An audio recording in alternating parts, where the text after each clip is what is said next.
Everyone, welcome. Just a second, I have to get my really behind today. I'm gonna get my camera dealt with because it's not dealt with yet. Hold on. One moment. One moment. How's everyone doing? Happy Saturday. Right, today's Saturday. And it's September 11th, so we're gonna concentrate on that for today. All right, hold on. One moment. All right, there we go. Camera's better. Tony Blair fan. Hey man, how you doing? I'm doing okay. I'm just a little behind. Doing okay. We're gonna cover some things today. It's gonna be interesting. I know the the stuff I'm going to do today generally isn't popular on Twitch here. We're gonna watch a large video from the new the Zeitgeist movement covering 9/11, and then I'm going to actually read the entirety of the War is a Racket by Major General Smedley Butler, and that is in my policies. There's the I use this quote in my policies, and then you for what is it? Left flank vets. This is their big thing too, right? Major Smedley Butler from 1933, 1935. I'm all right. Sad day, but I'm okay. Okay, good to hear. Good to hear. I'm doing okay. Just I'm a bit numb. Well, not numb, rage filled, because having been a veteran from the Iraq War, and once you get through politics and realize that get deep enough into it to realize that all wars are for profit. All wars are about murdering people for fun and profit. Most typically, it's murdering people of color for fun and profit. Most specifically, the global north murdering the global south. Central South America, Africa, the Middle East. They're not technically south, but those areas for fun and for definitely profit. It is sad, and it's an absolute pleasure to see you. Oh, True Gamer, how you doing today? Yeah. Happy September 11th. Woo! Hope you're doing okay. A lot of people are kind of, bent out of shape about this day, and everyone should be. Everyone should be fucking completely enraged about today and all the bullshit that has made this day the day that it is.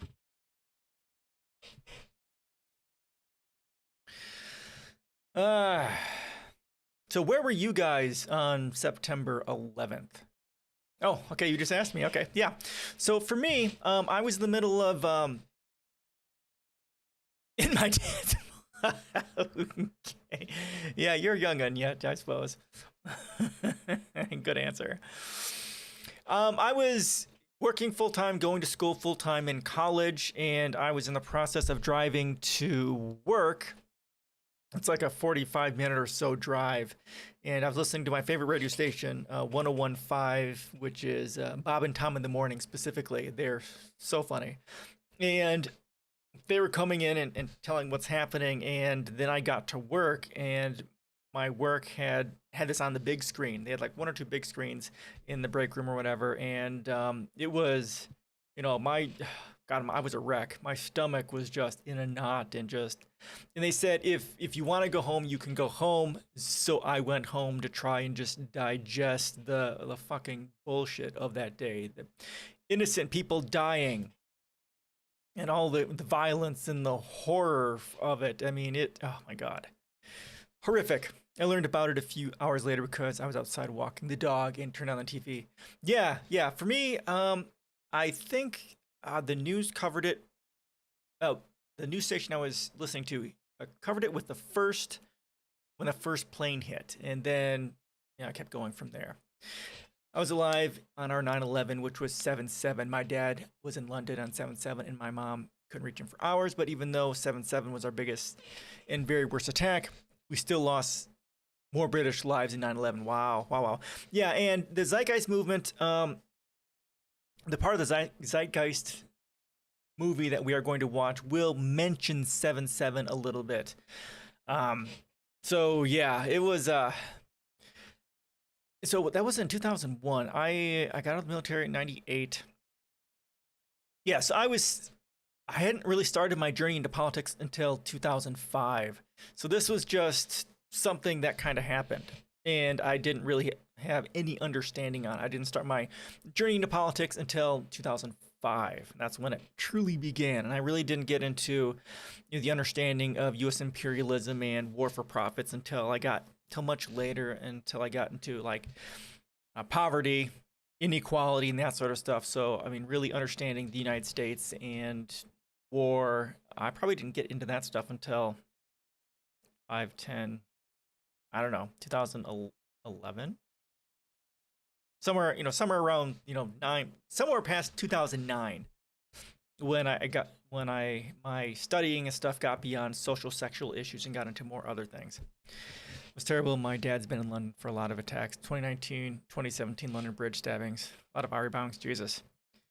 Yeah, that's horrific. And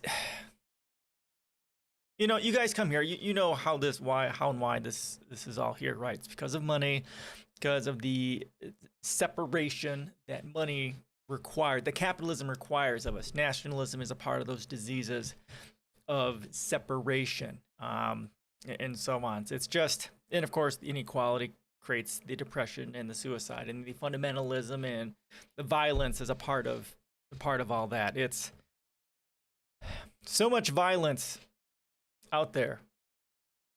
So many 9/11, so many 7/7, so many all of these horrific, violent terrorist attacks, and it's only getting worse.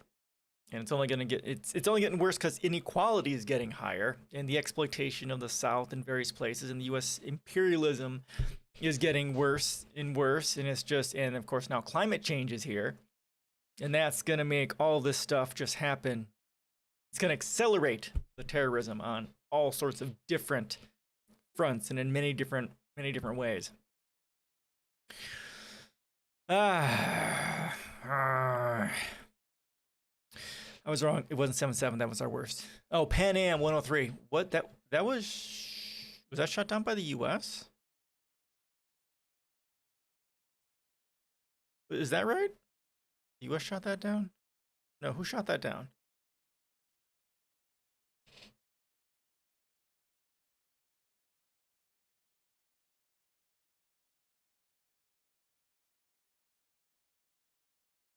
No, it wasn't the U.S. It was. All right, who shot that down?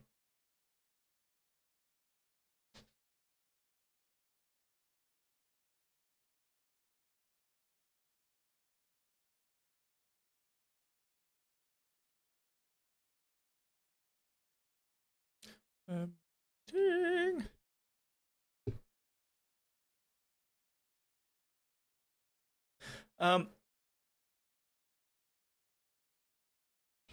So we're going to cover. We're going to watch the segment on the Zeitgeist movement that talks about 9/11, and then I'm going to read.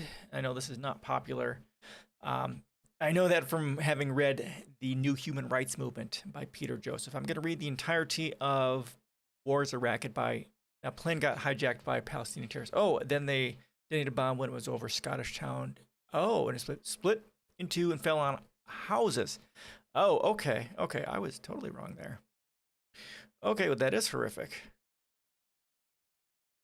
Yeah, with the West, the United States specifically, and of course Britain as some of the two largest global imperialists historically, and then of course Europe as well.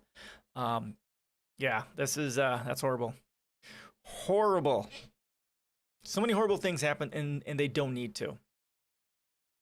So yeah, we're gonna watch the part of the Zeitgeist movie that covers 9/11. Then I will read Major General Smedley Butler's War is a Racket. Now, both of those things aren't going to be popular in general for people, but if you want to stay here and watch it, this will be amazing. The Zeitgeist movement section is about 35 minutes, And then the reading of Major General Smedley Butler's War is a Racket, which is here. I'll go and throw this over here so you guys can see it. And I'll throw this over here. And here are the, here's the kind of timestamps for the movie, in case you want to follow along there. Oh, why do I have... Okay, that's not right. Meh, it's at 40 minute, at the 40-minute mark. So I have the seconds here, so this isn't quite right. Anyhow, so it'll be about the 40-minute mark until the 1 hour and 50-minute mark. So it's about 35 minutes is what we will end up watching. Okay. Any more questions or comments before we get started? I'll go ahead and throw in here. This is my veterans reflection on Veterans Day. This also includes my my video where I was super emotional on that day. And then also my blog post here talking about kind of getting into nationalism and then the harms of the U.S. as a terrorist organization, that sort of stuff. So that's all kind of in here too. Related reading. Case you get bored. So I found these on Facebook. Got the AT-AT shooting one of the Twin Towers. Still more believable than the official story, right?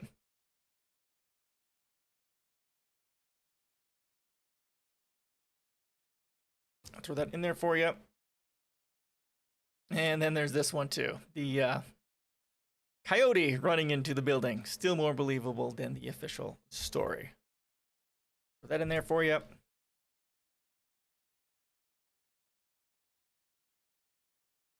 Oh, I didn't want to do that. Hold on.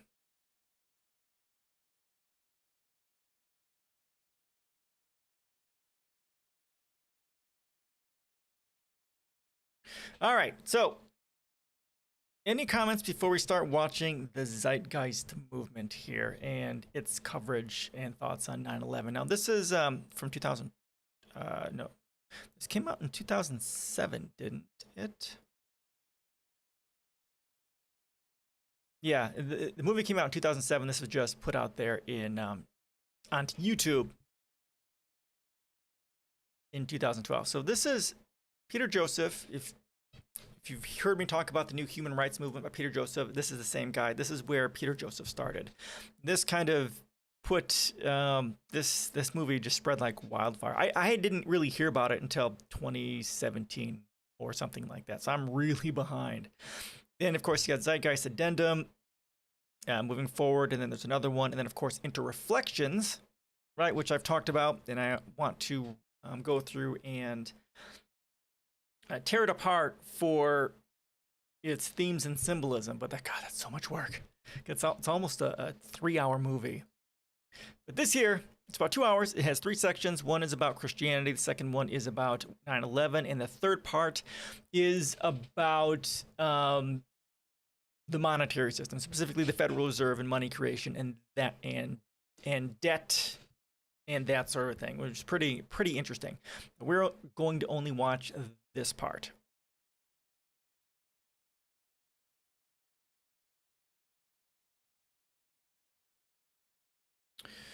Let me go ahead and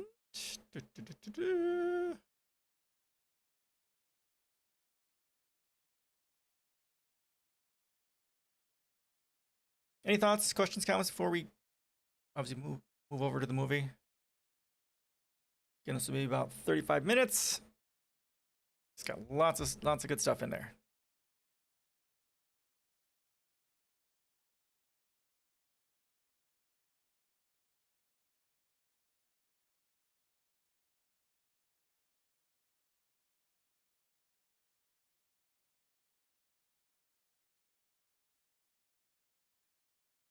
Actually, let me just go ahead.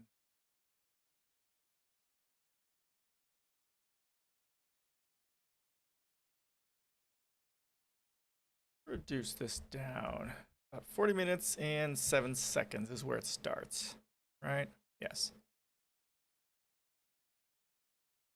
All right, anything? Anything at all? Yeah, so we'll watch this, and then I will go ahead and read the Wars of Racket, and then we'll go into my foreign policy, or my policy specifically dealing with United States as a global terrorist organization, that sort of a thing. All right, anything? Going once? Going twice. Anybody? Anybody? Okay, let's get started.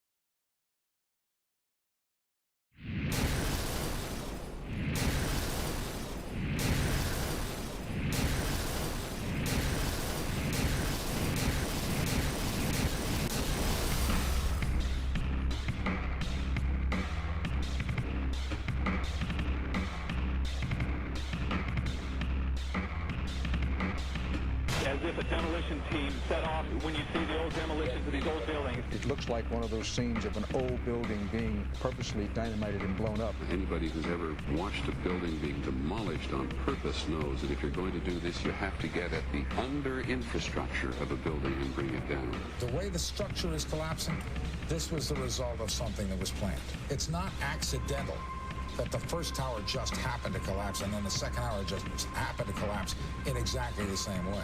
How they accomplished this, we don't know. The building collapsed to dust. You don't find a desk. You don't find a chair. You don't find a telephone, a computer. The biggest piece of a telephone I found was half of the keypad, and it was about this big. What happened to the concrete? The concrete was pulverized from river to river. There was dust powder 2-3 inches thick. The concrete was just pulverized.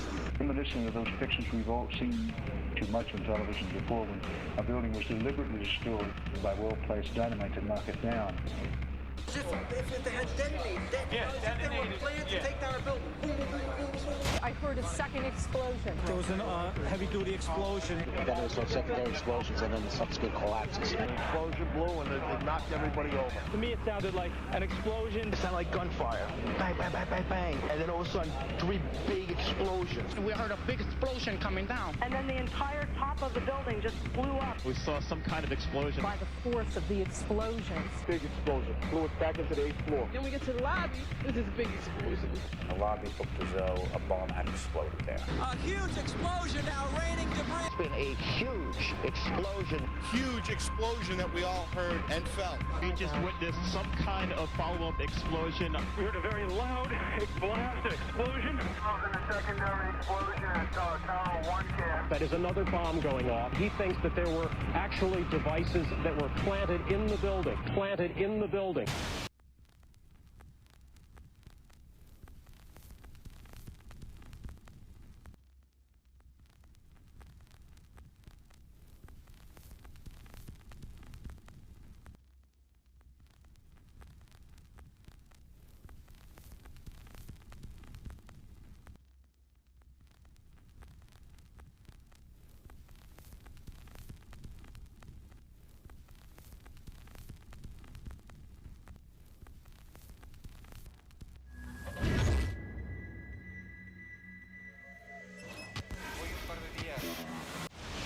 I don't think anybody could have predicted that they would try to use an airplane as a missile, a hijacked airplane as a missile. Nobody in our government, at least, and I don't think the prior government that could envision flying airplanes into buildings.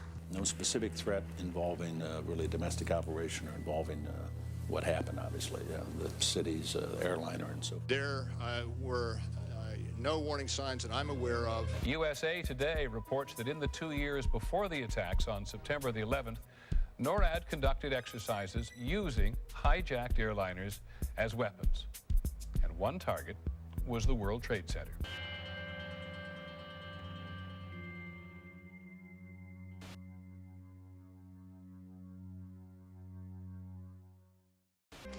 In confidential documents from the Philippines obtained by CNN, the plan was clear. He will board any American commercial aircraft, control its cockpit, and dive it at the CIA headquarters. Other buildings targeted the Pentagon and the World Trade Center. The Federal Aviation Administration received 52 warnings about Al-Qaeda in the 6 months before 9/11 and did not apparently heed them. The Pentagon reportedly does not want the public to hear next week's Senate testimony about the former secret intelligence unit known as Able Danger. And it identified Mohammed Atta and 3 other 9/11 terrorists as members of an al-Qaeda cell in Brooklyn, New York, more than a year before the attacks. And we found 2 of the 3 cells which conducted the 9/11 attacks. Lieutenant Colonel Tony Schaefer, who was the first member of Able Danger to go public, has now been told in writing by the Defense Intelligence Agency that he can't speak to members of Congress or their staff without prior approval. This is an attempt to prevent the American people from knowing the facts about how we could have prevented 9/11, and people are covering it up today. Security in counterterrorism was blinking red, in the words of George Tenet, that the warnings of an imminent attack were so severe that something dramatic should have been done. It was unparalleled. Instead, our president went on a month-long vacation.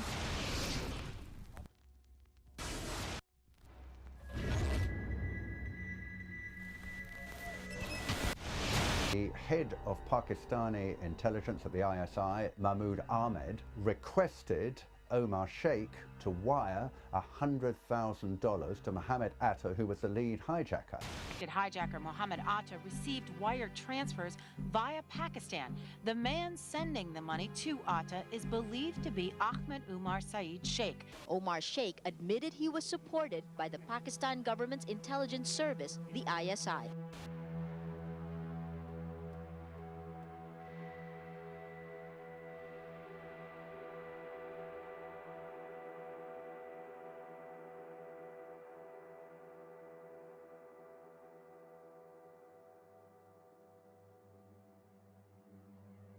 As hard as this is to believe that 2 of the alleged terrorists involved in what happened on Tuesday may have attended schools run by the U.S. military. Evidence was also apparently planted.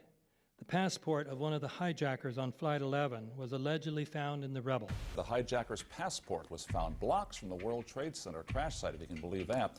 The 9/11 hijackers are alive and well. That's according to the chief of Japan's Democratic Party, who says 9/11 is a hoax. Several of these 19 men are still alive.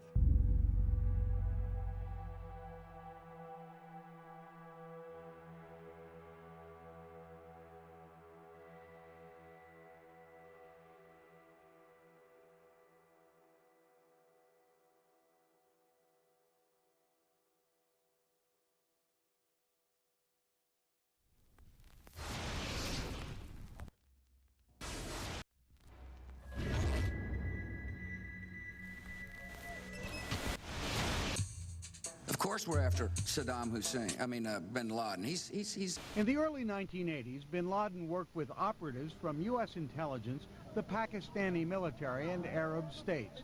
January 2001, the Bush administration orders the FBI and intelligence agencies to back off investigations involving the bin Laden family, including 2 of Osama bin Laden's relatives, who were living, guess where, in Falls Church, Virginia, right next to CIA headquarters. When he was already America's most wanted criminal, he reportedly spent 2 weeks in the American hospital in Dubai, was treated by an American doctor, and visited by the local CIA agent.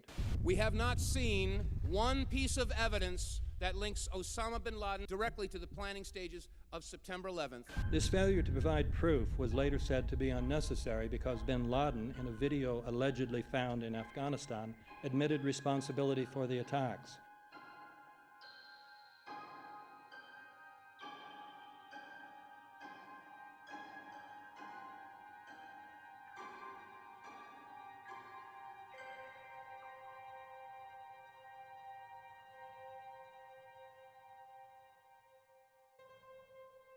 In 1976, Osama's older brother Salim bin Laden hired a man in Texas by the name of Jim Bath to handle all the investments in the United States for the bin Laden family. Jim Bath also happens to be a personal, almost lifelong friend and former Air National Guard pilot with George W. Bush. The connections between the Bushes and the bin Ladens become much more clear when George Herbert Walker Bush made trips to Saudi Arabia in 1998 and 2000 to meet with the bin Laden family on behalf of a company called the Carlyle Group.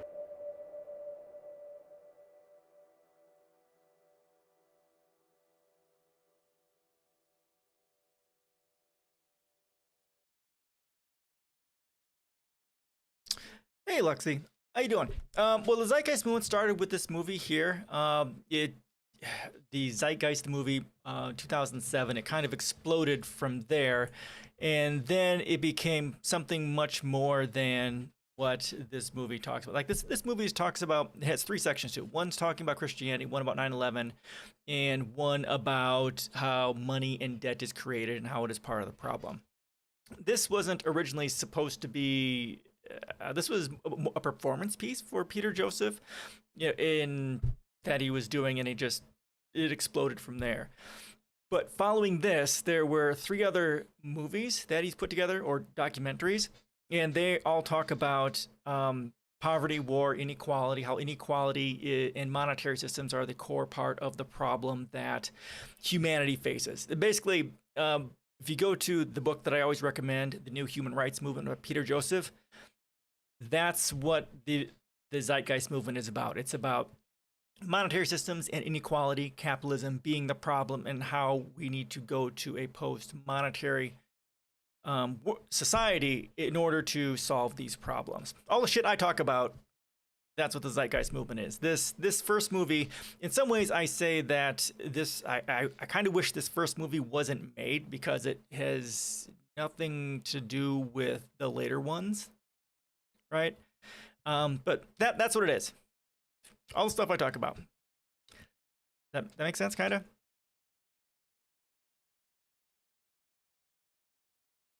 So yeah, and this portion here is just talking about 9/11. If you want to learn more about that, check out his book, The New Human Rights Movement by Peter Joseph. It's on my policy site, right? The Interstellar New Deal, then an introduction section, and the 5 books you need to read. It'll be in there.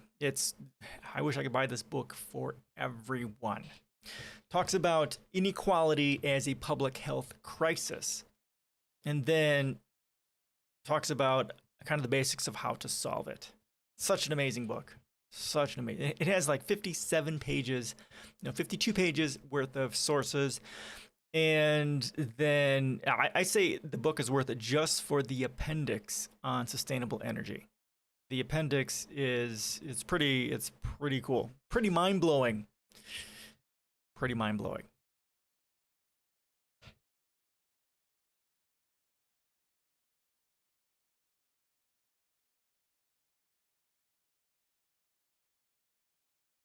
And yeah, they've got a kind of a global movement that sprung out of this called the Zeitgeist movement, and there's a whole organization behind it, and they've got yearly meetings and stuff like that around the world, specifically talking about this.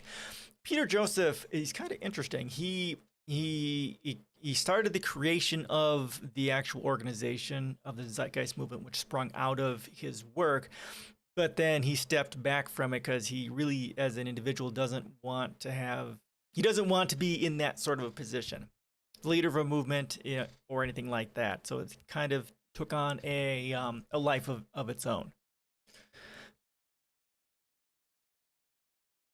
Does that all make sense?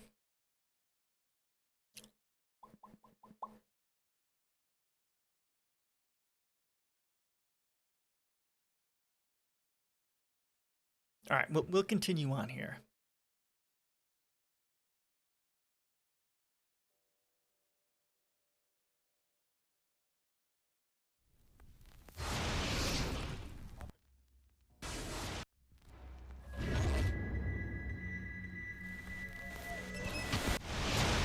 How could anyone fly a 60-ton, 125-foot wide, 44-foot tall plane through this obstacle course? The aircraft, before striking the Pentagon, reportedly executed a 270-degree downward spiral, and yet Hani Hanjour was known as a terrible pilot who could not safely fly even a small plane.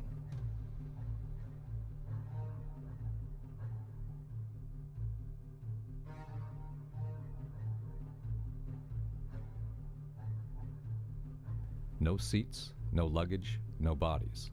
Nothing but bricks and limestone. The official explanation is that the intense heat from the jet fuel vaporized the entire plane. Flight 77 had 2 Rolls-Royce engines made of steel and titanium alloy and weigh 6 tons each. It is scientifically impossible, but 12 tons of steel and titanium was vaporized by jet fuel. We're also told that the bodies were able to be identified either by their fingerprints or by the DNA. So what kind of fire can vaporize aluminum and tempered steel and yet leave human bodies intact? From my close-up inspection, there's no evidence of a plane having crashed anywhere near the Pentagon. And as I said, the only pieces left that you can see are small enough that you could pick up in your hand. Shortly after the strike, government agents picked up debris and carried it off. The entire lawn was covered with dirt and gravel, so that any remaining forensic evidence was literally covered up. The videos from security cameras, which would show what really hit the Pentagon, were immediately confiscated by agents of the FBI, and the Department of Justice has to this day refused to release them. If these videos would prove that the Pentagon was really hit by a 757, most of us would assume the government would release them.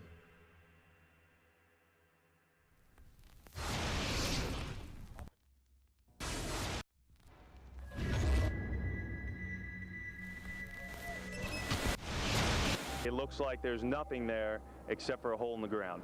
Basically, that's right. The only thing you could see from where we were was a big gouge in the earth and some broken trees. We could see some people walking around in the area, but from where we could see, there wasn't much left. Any large pieces of debris at all? No, there was nothing that you could distinguish that a plane had crashed there.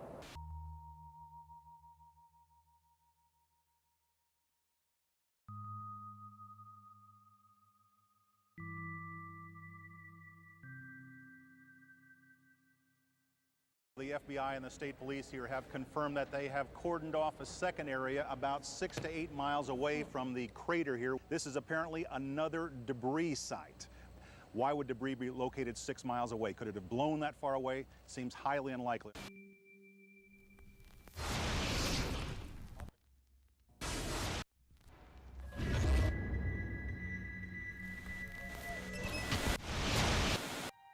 Pancake theory, according to which the fires, while not melting the steel, heated it up sufficiently to cause the floors weakened by the airplane strikes to break loose from the steel columns, and this started a chain reaction. So you would expect then from that theory, which is the official theory, to see a whole stack of floors piled up on top of each other and then a spindle of core columns standing too. The core of each of the twin towers consisted of 47 massive steel columns. If the floors had broken loose from them, these columns would have still been sticking up into the air 1,000 feet.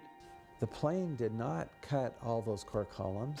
We designed the buildings to take the impact of the Boeing 707 hitting the building at any location. The building probably could sustain multiple impacts of jetliners. That the plane flew straight into the building. Through him, right. Yeah. So you're saying that the building was actually designed to cope with a hole like that and still survive? Yeah, it was.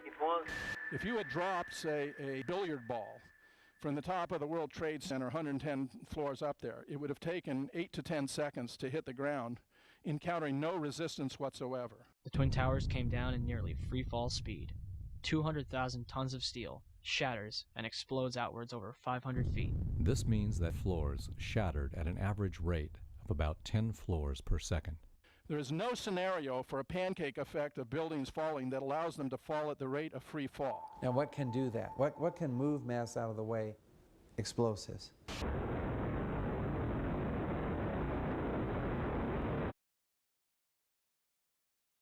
"47 huge steel columns going up the core. They're interconnected. How do you get them to fail simultaneously, so the core disappeared. It looks like those core columns were cut. The way we do this is by cutting the beam at an angle.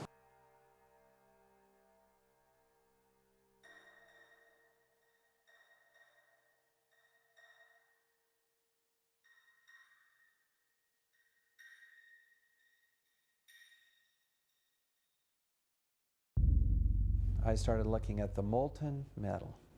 All three buildings, both towers in the rubble, in the basement areas, and Building 7, there's these pools of molten metal.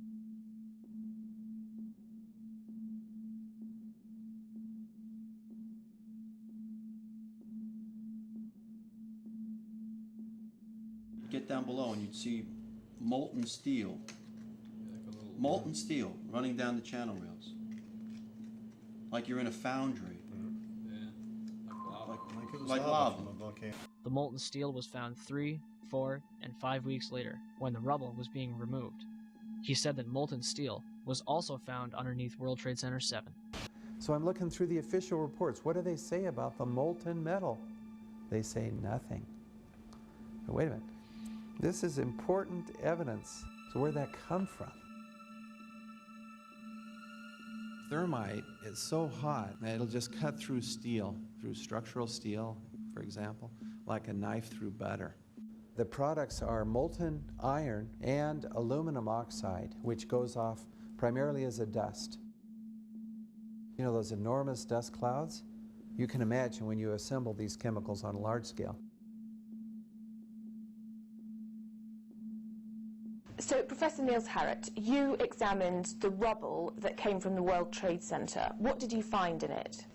Well, in there we find remains of what we characterize as a thermitic material. And this is a very energetic material which can be used either for melting iron or it can be designed as an explosive.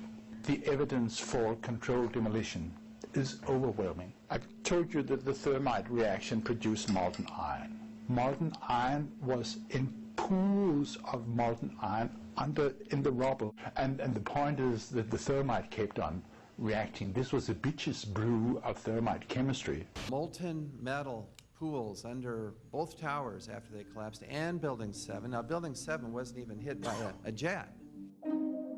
Part of the problem is that most people simply don't know much about Building 7 due to the extraordinary secrecy surrounding this collapse. And this was a 47-story skyscraper. This building fell at 5:25.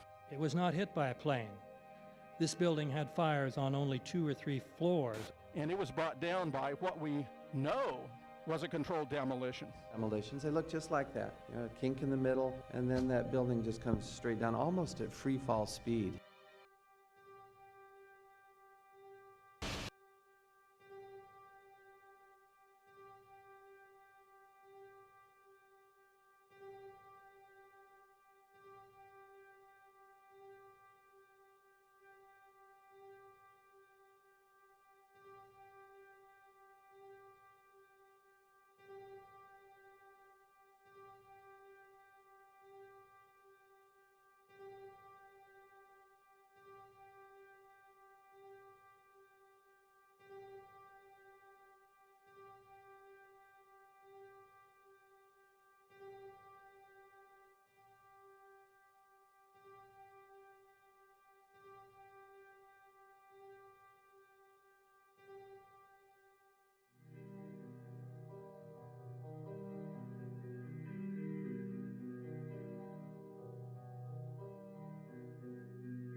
Our office was on the B1 level. As I was talking to a supervisor at 8:46, and all of a sudden we hear, boom!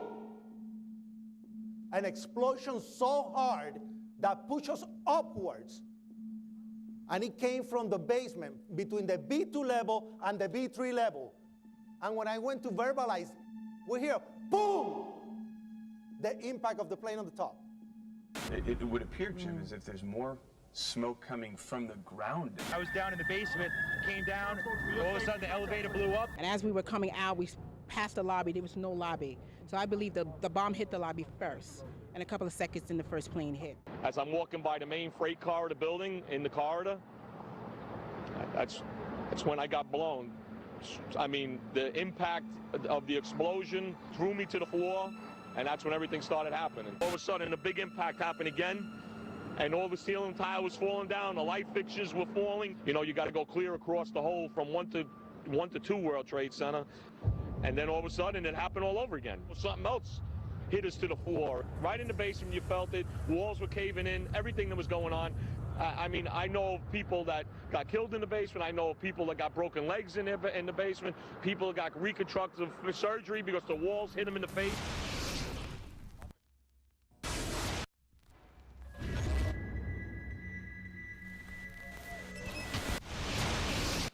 According to standard operating procedure, if an FAA flight controller notices anything that suggests a possible hijacking, the controller is to contact a superior. If the problem cannot be fixed within about a minute, the superior is to ask NORAD, the North American Aerospace Command, to send up or scramble jet fighters to find out what is going on. NORAD then issues the scramble order to the nearest Air Force base with fighters on alert. But although interceptions usually occur within 10 or so minutes, in this case, 80 or so minutes had elapsed before fighters were even airborne. It's a mind-bending anomaly. Not a single U.S. Air Force interceptor turns a wheel until it's too late. There are no jets at all. What if they were so confused and had been so deliberately confused that they couldn't respond? The reason that they didn't know where to go was because a number of conflicting and overlapping war game exercises were taking place. It involved the insertion of false radar blips onto radar screens in the Northeast Air Defense Sector. Center Team U, we have a problem here. We have a hijacked aircraft headed towards New York. We need someone to scramble some F-16s or something up there to help us out. Is this real world or exercise? Is this real world or exercise? There was another exercise, Vigilant Warrior, which was, in fact, according to a NORAD source, a live-fly hijack drill being conducted at the same time. With only 8 available fighter aircraft, and they have to be dispatched in pairs, they were dealing with as many as 22 possible hijacks on the day of 9/11, and they couldn't separate the war game exercises from the actual hijacks.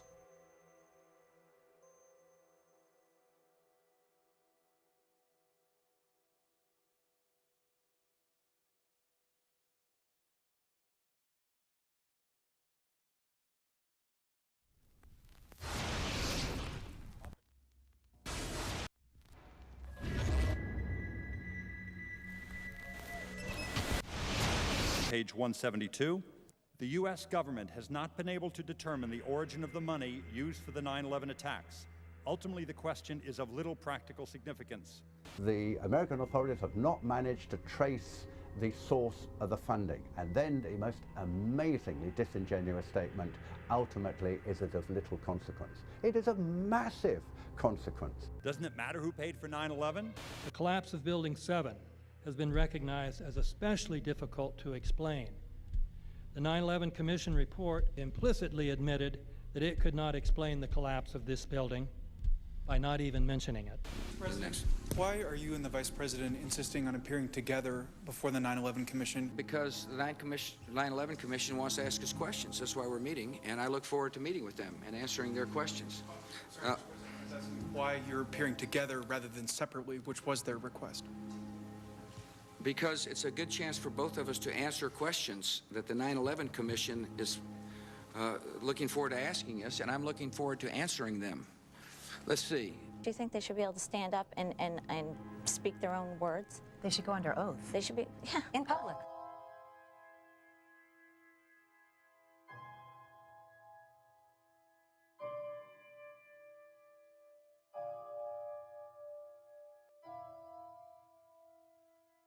Don't you think that the families deserve to have a transcript or to be able to see what you Adam, said? you asked me that question yesterday. For an I got answer the today. same answer, yeah. The final report was a unanimous report. That means that if there was a single commissioner who had any objection about anything, that fact would be dropped from the report. We have found out that he not only served on the transition team of the Bush administration, that he was a person who wrote a draft memo for the setup of the Bush administration's National Security Council, that he was an individual who wrote the preemptive war strategy that was eventually used for the war in Iraq, that he is a close friend of Condoleezza Rice's. We want him to resign. There is literally nothing in the 9/11 report that the Bush administration did not approve of. We can understand, therefore, why the Commission, under Zelikow's leadership, would have ignored all the evidence that would point to the truth, that 9/11 was a false flag operation intended to authorize the doctrines and funds needed for a new level of imperial mobilization.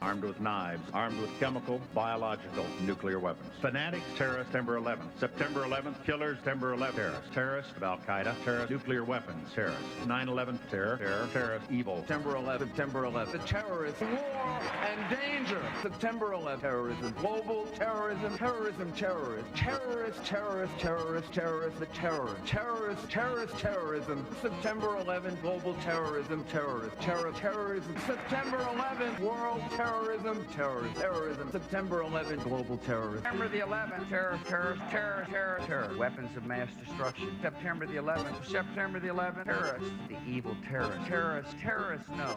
Terrorism. The words are hypnotically repeated. Terrorism, terrorist, terrorist threat, and of course, believed to be linked to Al-Qaeda.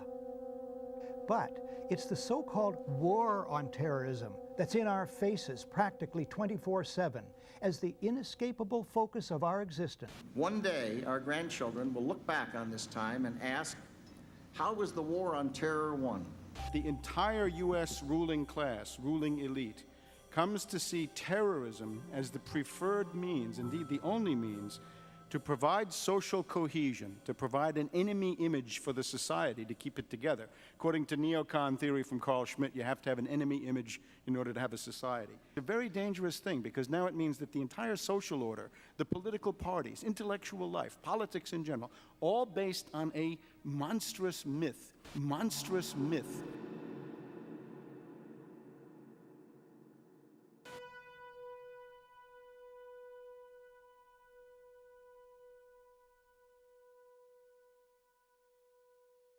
Look, the CIA has done in this country, what they've done to us is unbelievable. Look at the terrorist acts that have occurred. The CIA behind most, if not all of them. We had the Marine barracks. We had our embassy in Kenya. We had Pan Am 103. We had the USS Cole. We had Oklahoma City. We had the World Trade Center in 1993. That helped the terrorists blow up the World Trade Center the first time. They built the bomb. They got the driver's license. The informant, the informant, a fellow named Salam, a 43-year-old former Egyptian army officer, he was given the assignment to put the bomb together. And he went to his supervisor, his FBI supervisor, and said, we're going to put a dummy bomb in here, right? And the FBI supervisor said, no, we're going to put a real bomb. FBI agents might have been able to prevent last February's deadly explosion at New York's World Trade Center. They discussed secretly substituting harmless powder for the explosives, but they didn't, according to the FBI's own informant, Imad Salem. Unbeknownst to the FBI at the time, Salem recorded many of his conversations with his handlers. Unfortunately for them, there were only 6 people killed, not enough to pass the legislation. So what happened is 2 years later, April 19, 1995, down comes Oklahoma City Murrah building, 168 people killed. 1 year later, the anti-terrorism legislation that takes away many of our constitutional rights and civil liberties is passed.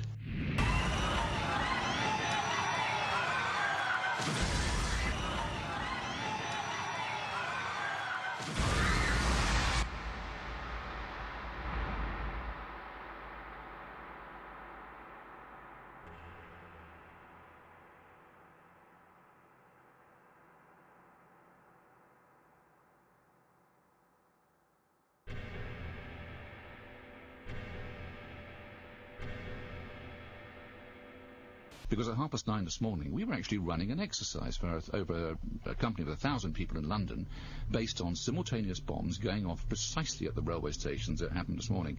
So I still have the hairs on the back of my neck standing upright. To get this quite straight, you were running an exercise to see how you would cope with this, and it happened while you were running the exercise? Precisely.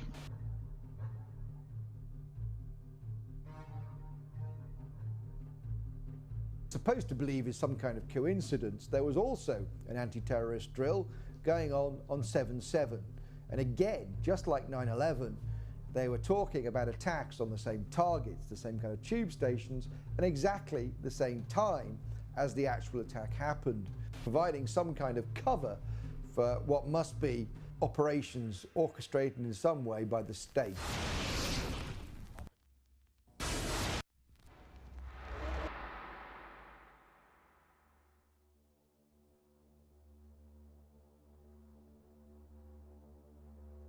I am absolutely appalled at how much people in this country do not think.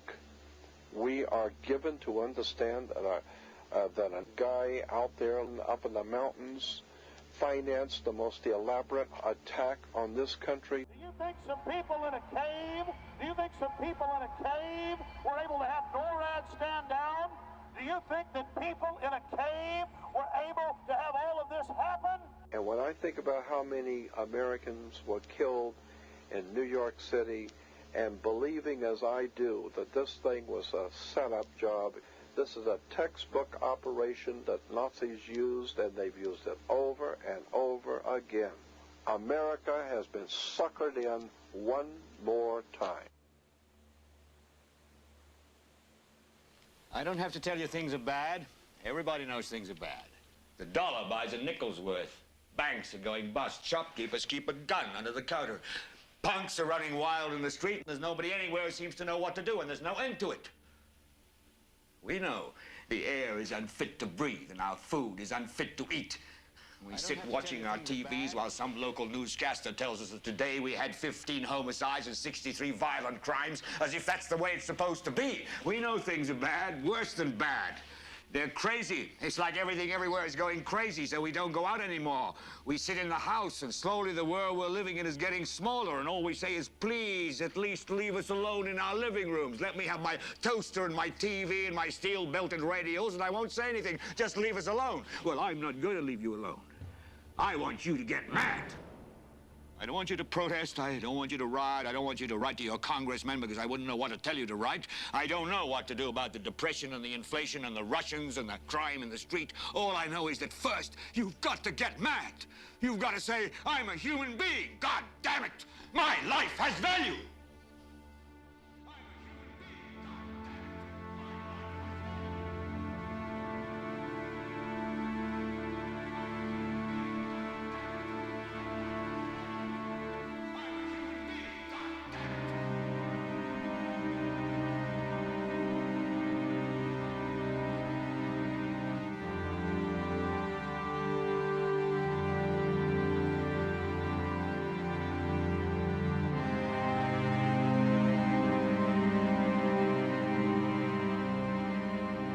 Smoke, 105, 2 power. It's really bad. It's black. It's iron. My wife thinks I'm all right. I called her and said I was leaving the building. I was fine, and I'm banged. It's the 3 of us, 2 broken windows. Oh, God! Ah!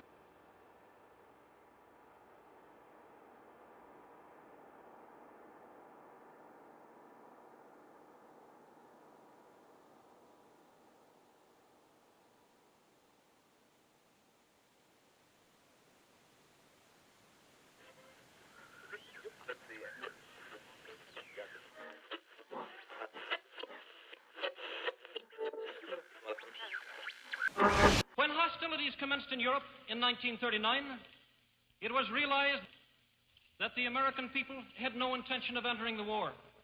But they believed that this country could be enticed into the war in very much the same way that it was enticed into the last one. They planned, first, to prepare the United States for foreign war under the guise of American defense. Second, to involve us in the war, step by step, without our realization. Third, to create a series of incidents which would force us into the actual conflict. These plans were, of course, to be covered and assisted by the full power of their propaganda. Our theaters soon became filled with plays portraying the glory of war. Newsreels lost all semblance of objectivity, and they have used the war to justify the restriction of congressional power and the assumption of dictatorial procedures on the part of the President and his appointees. A fear campaign was inaugurated. We cannot allow the natural passions and prejudices of other peoples to lead our country to destruction.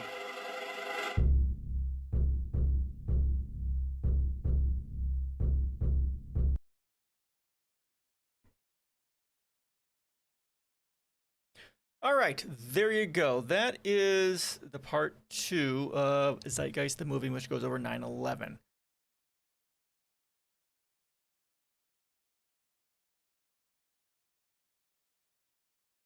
All right, any questions, comments, or thoughts on their coverage of it? It's this was, again, came out in 2007, about 6 years after it.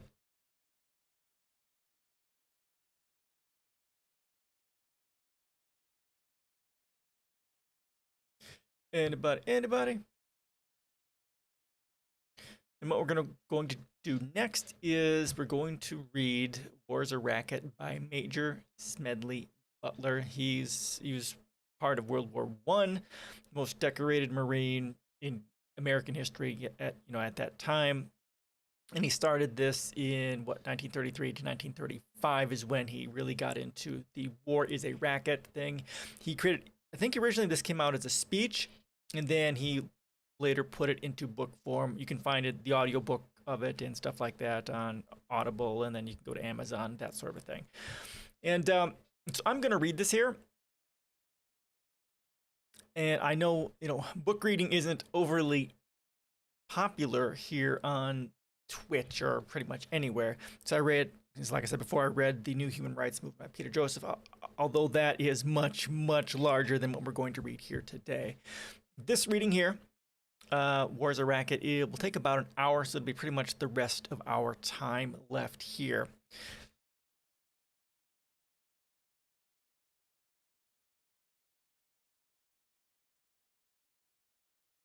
So any questions, comments, suggestions before we get started on this? Now, also keep in mind, this is very temporal in nature.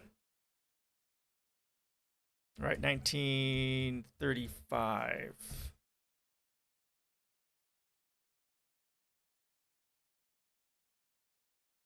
Or so, right? Following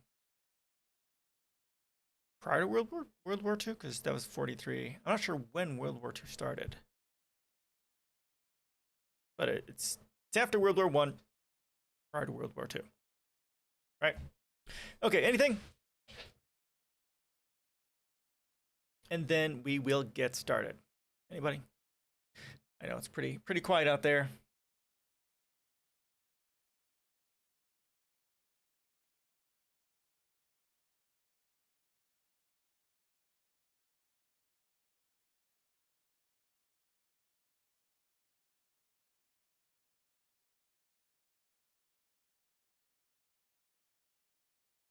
Okay, let's get started. Let me get a drink first. It's gonna be an hour of reading. I just dropped water everywhere. Nice. Didn't realize how big my cup, how full my Grizzly Bear. How you doing? Welcome. How you doing today on September 11th? We just ended up watching Zeitgeist. Zeitgeist movie part 2, All the World is a Stage, which covered 9/11. Now I'm going to read War is a Racket by Major General. You've been watching? Oh, okay, good. Glad to hear you. Yeah, it's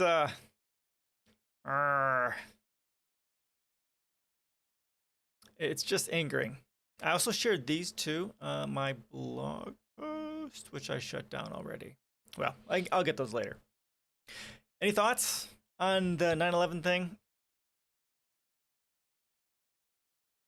I was on my way to work when that happened. It was in college. I was working full-time, going to school full-time. I was driving on my way to work, which is like a 45-minute hour drive, listening to my favorite radio show, and they started covering it right away. It is.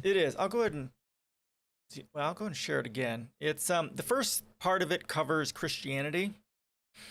The second part is 9/11, and the third part is all about monetary systems and debt. This is the precursor for the Zeitgeist movement. And you probably heard me talk about this with Lexi there. But yeah, it's an interesting video. And then his other documentaries are really all about capitalism and monetary systems and the harm that they cause. They're you kind of see these down here, right? Yeah, addendum, moving forward, and then isn't there one more after that? I think there's one more after that, and then there's Interreflections. Now, I've talked about Interreflections before. The Interreflections is amazing. It's based specifically off. It's a narrative form of the content from his book, The New Human Rights Movement, which I talk about all the time. Watch these. Watch every single one of them. They form the backbone of kind of my politics and that sort of a thing. Actually, on my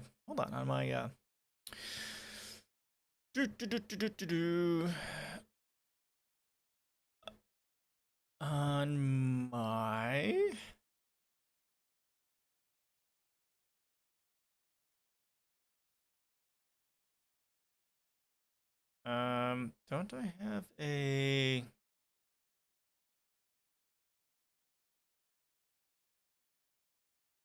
Zeitgeist movement? Here we go. Addendum. Okay, so there is only two. I need to add the other one here. So here's a playlist I put together. Hopefully this should be public, so you can take a look at that and watch all three of these. I'll put Interreflections in here. Well, let me go and do it now.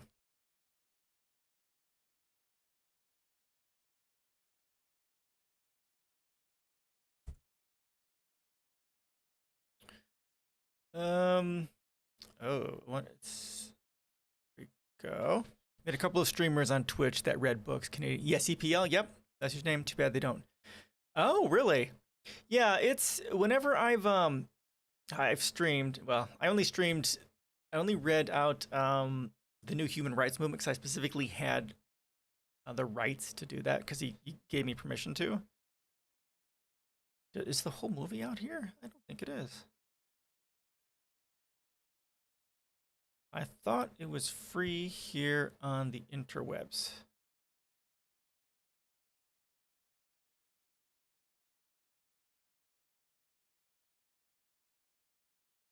This is, well, anyhow, you can find it. Yeah, part of the problem with reading books on Twitch is, of course, getting the license to read the whole thing, because I'm pretty sure that would fall under copyright infringement or something like that.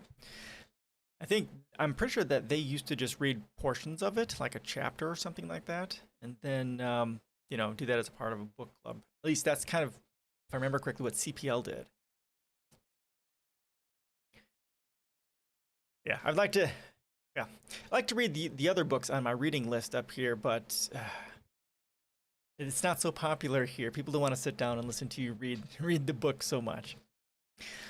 But yeah, and plus getting the rights to do it, that can be kind of tricky as well. I was very fortunate with the New Human Rights Movement by Peter Joseph that I just tweeted him on Twitter and say, hey, would you mind? He said, yeah, sure, go ahead. It's like, okay. I'm a little more hesitant to do the others. This, I'm pretty sure, is in the public domain. It's 1933. 1935 or something like that, which is over 70 years. So, all right, let's go ahead and we'll go ahead and give this a try. I think this was printed in 1935, right? It doesn't say here. Well, anyhow, we'll do it. See what happens. Yeah, and my my YouTube channel got censored for playing the Zeitgeist movement, so I'm not sure what's gonna happen there. Hopefully, I don't get my actual first strike out of this. I don't know. We'll see. Frickin' YouTube. Okay, here we go.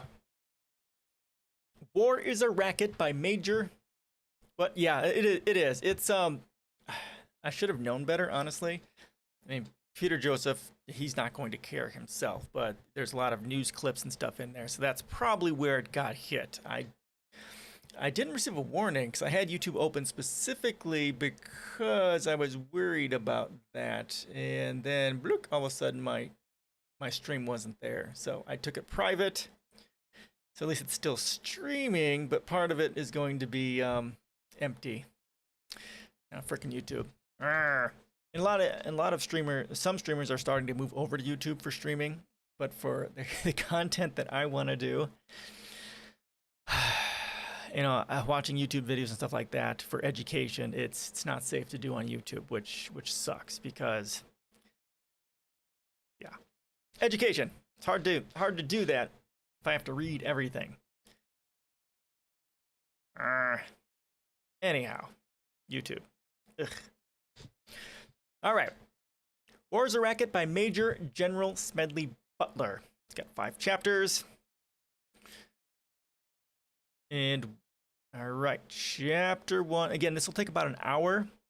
So this will definitely be the rest of our time as we go. Unless I end up reading pretty fast.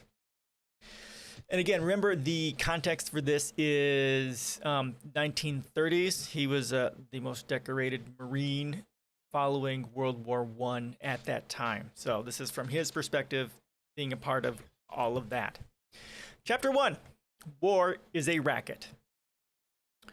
War is a racket. It always has been. It's possibly the oldest, easily the most profitable, surely the most vicious. It is the only one international in scope. It is the only one in which the profits are reckoned in dollars and the losses in lives. A racket is best described, I believe, as something that is not what it seems to the majority of the people. Only a small inside group knows what it is about. It is conducted for the benefit of the very few at the expense of the very many. Out of war, a few people make huge fortunes. In the World War I, a mere handful garnered the profits of the conflict. At least 21,000 new millionaires and billionaires were made in the United States during the World War. That many admitted their huge blood gains in their income tax returns. How many other war millionaires falsified their tax returns? No one knows. How many of these war millionaires shouldered a rifle? How many of them dug a trench? How many of them knew what it meant to go hungry in a rat-infested dugout? How many of them spent sleepless, frightened nights ducking shells and shrapnel and machine gun bullets? How many of them parried a bayonet thrust of an enemy? How many of them were wounded or killed in battle? Out of war, nations acquire territory if they are victorious. They just take it. The newly acquired territory promptly is exploited by the few. The selfsame few who wrung dollars out of blood in the war. The general public shoulders the bill. And what is this bill? This bill renders a horrible accounting. Newly placed gravestones, mangled bodies, shattered minds, broken hearts and homes, economic instability, depression and all its attendant miseries, backbreaking taxation for generations and generations. For a great many years, as a soldier, I had a suspicion that war was a racket. Not until I retired to civil life did I fully realize it. Now that I see the international war clouds gathering as they are today, I must face it and speak out. Again, they are choosing sides. France and Russia meet and agree to stand side by side. Italy and Austria hurried to make a similar agreement. Poland and Germany cast sheep's eyes at each other, forgetting that once, one unique occasion, their dispute over the Polish corridor. The assassination of King Alexander of Yugoslavia complicated matters. Yugoslavia and Hungary, long bitter enemies, were almost at each other's throats. Italy was ready to jump in, but France was waiting. So is Czechoslovakia. All of them are looking ahead to war.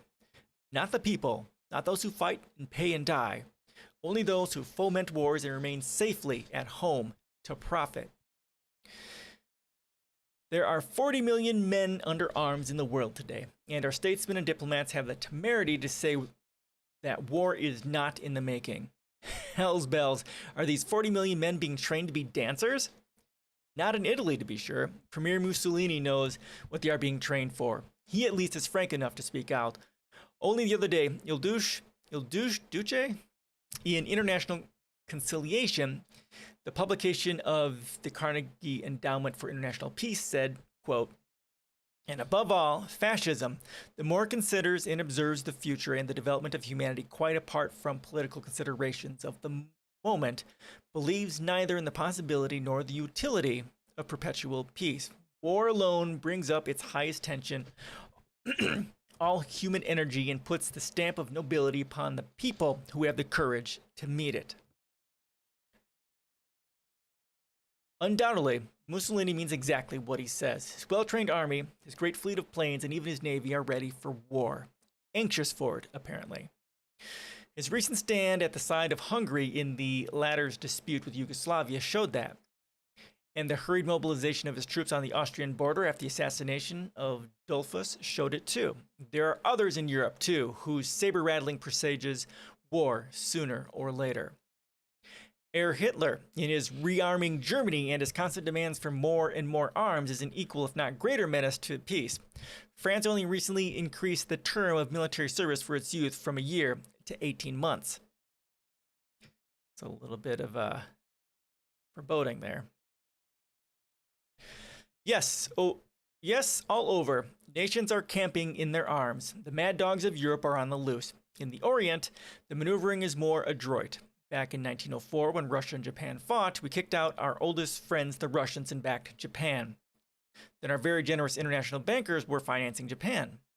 Now the trend is to poison us against the Japanese. What does the open door policy to China mean to us?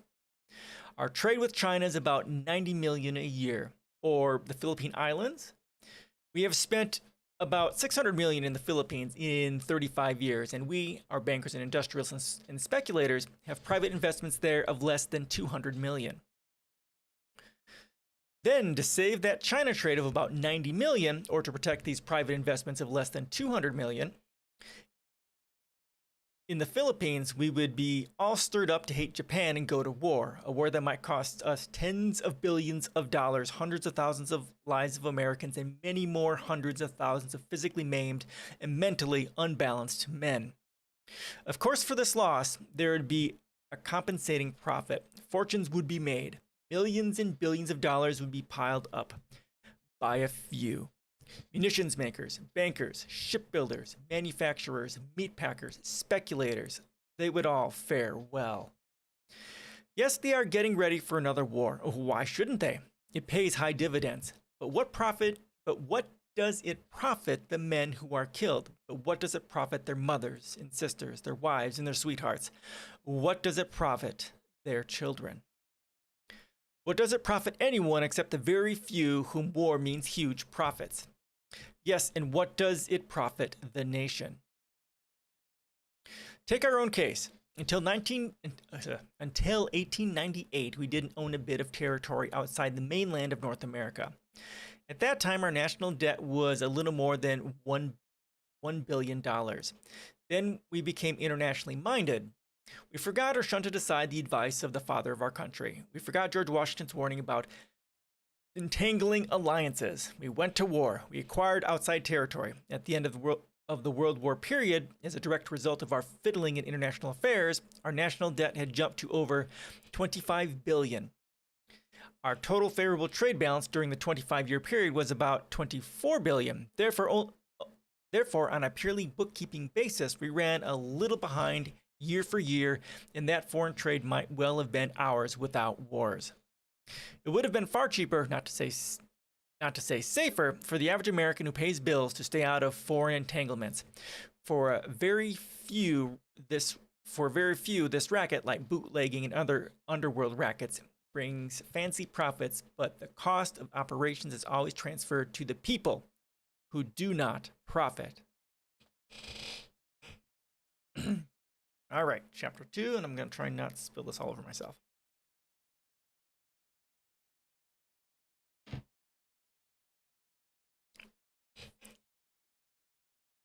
Chapter 2, who makes the profits?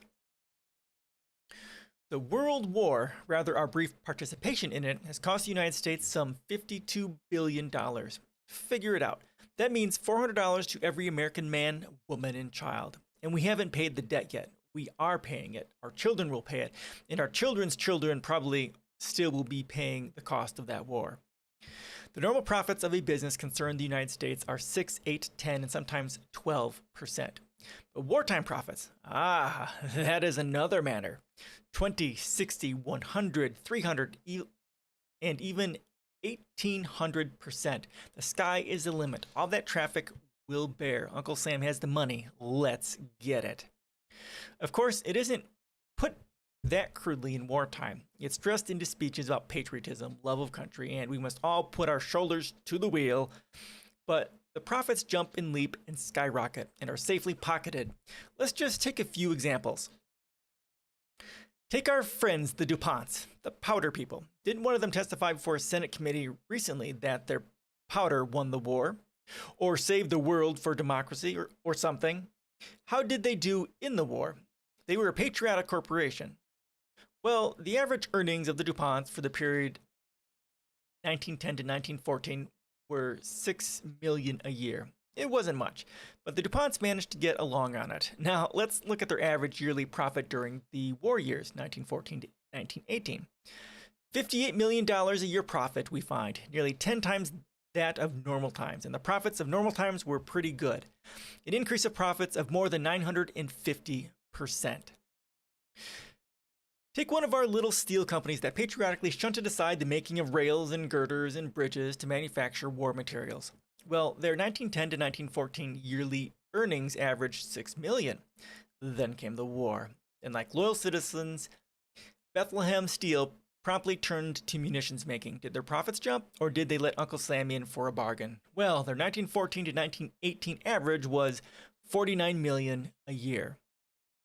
Or let's take United States Steel. The normal earnings during the 5-year period prior to the war were $105 million a year. Not bad. Then along came the war, and up went the profits. The average yearly profit for the period 1914 to 18 was $240 million. Not bad. There you have some of the steel and powder earnings. Let's look at something else. A little copper, perhaps. That always does well in war times. Anaconda, for instance, average yearly earnings during the pre-war years, 1910 to 1914, of $10 million. During the war years, 1914 to 1918, profits leapt to $34 million per year. Or Utah Copper, average of $5 million per year during the 1910 to 1914 period, jumped to an average of $21 million yearly profits for the war period. Let's group these five with 3 smaller companies. The total yearly average profits of the pre-war period 1910 to 1914 were $137,480,000. Then along came the war. The average yearly profits for this group skyrocketed to $408 million, $300,000. A little increase in profits of approximately 200%. Does war pay? It paid them, but they aren't the only ones. There are still others. Let's take leather. For the 3-year period before the war, the total profits of Central Leather Company were $3.5 million. That was approximately $1.167 million a year. Well, in 1916, Central Leather returned a profit of $15 million, a small increase of 1,100%. That's all. The General Chemical Company averaged a profit for the 3 years before the war of a little over $800,000 a year. Came to the war, and the profits jumped to $12 million, a leap of 1,400%. International Nickel Company, and you can't have a war without nickel, showed an increase in profits from a mere average of $4 million a year to $73 million yearly. Not bad. An increase of more than 1,700%. American Sugar Refining Company averaged $2 million a year for the 3 years before the war. In 1916, a profit of $6 million was recorded. Listen to Senate document number 259, the 65th Congress reporting on corporate earnings and government revenues. Considering the profits of 122 meat packers, 153 cotton manufacturers, 299 garment makers, 49 steel plants, and 340 coal producers during the war. Profits under 25% were exceptional. For instance, the coal companies made between 100% and 7,856% on their capital stock during the war. The Chicago Packers doubled and tripled their earnings. And let us not forget the bankers who financed the Great War. If anyone had the cream of the profits, it was the bankers. Being partnerships rather than incorporated organizations, they do not have to report to stockholders, and their profits were as secret as they were immense.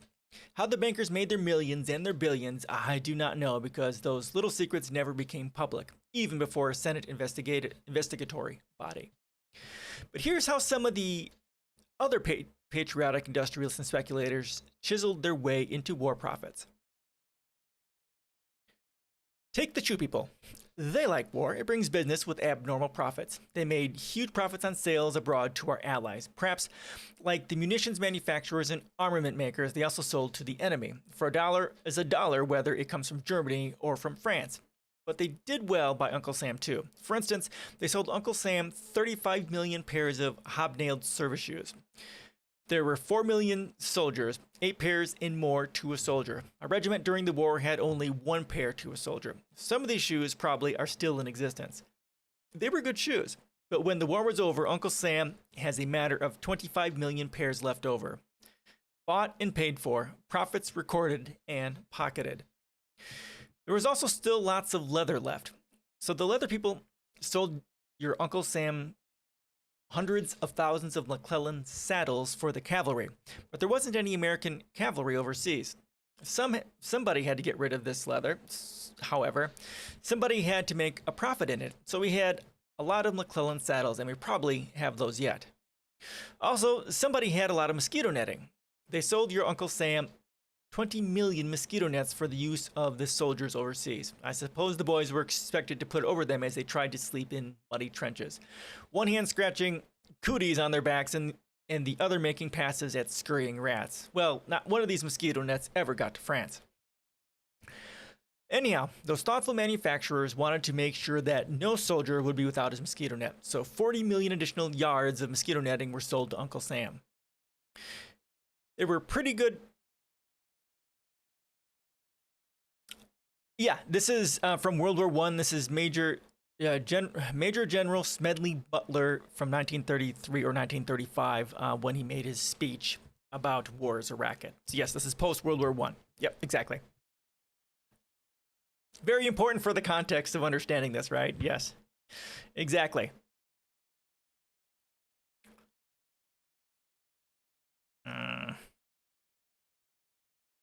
Okay. There were pretty good profits in mosquito netting in those days, even if there were no mosquitoes in France. I suppose if the war had lasted just a little longer, the enterprising mosquito netting manufacturers would have sold your Uncle Sam a couple of consignments of mosquitoes to plant in France so that more mosquito netting would be in order. How cool, my granddad was in World War I. He was in the cavalry. Oh, okay. Okay. Cool. Well, not cool, but yeah, you know what I mean.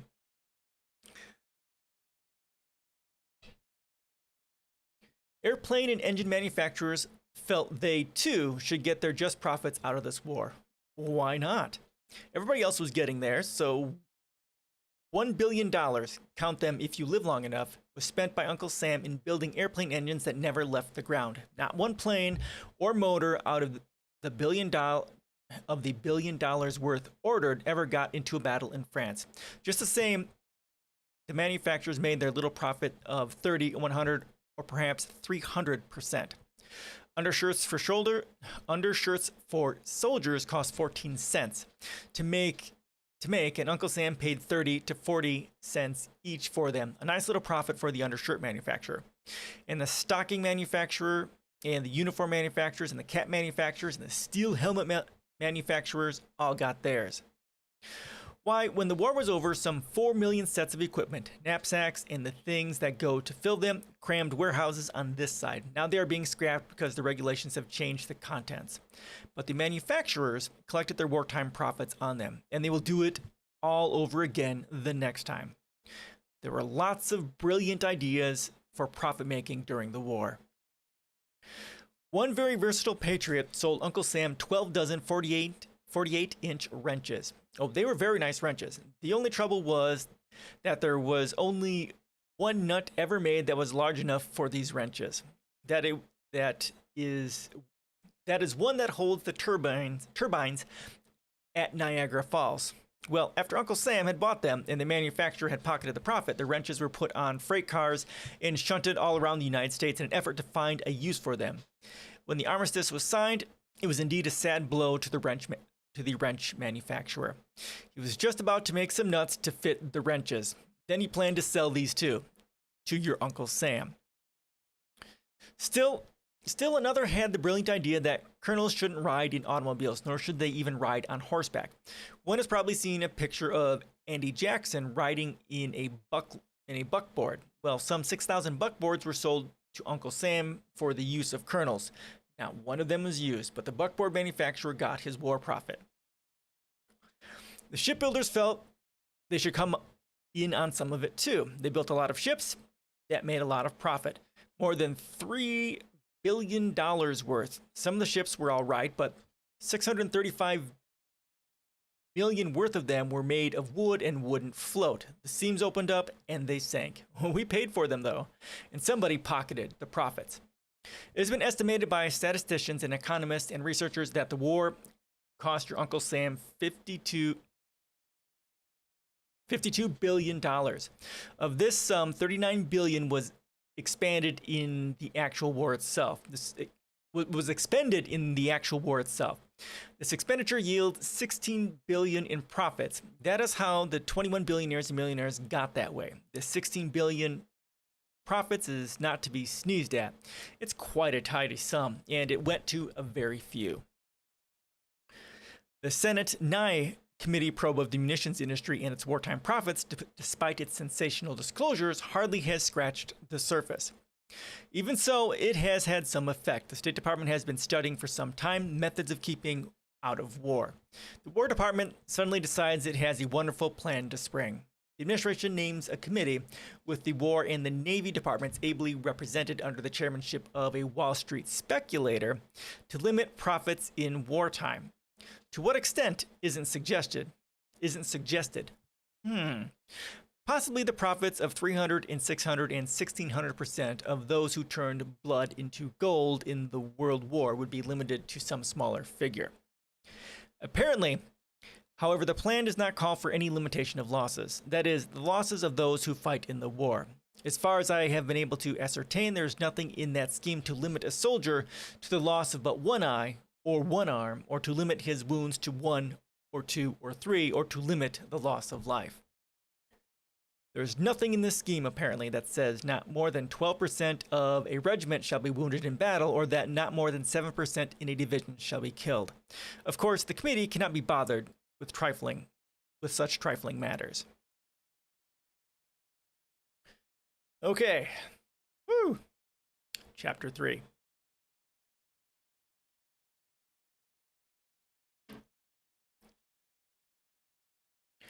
Who pays the bills? Who provides the profits? These nice little profits of 20, 100, 300, 1500, and 1800%. We all pay them in taxation. Now,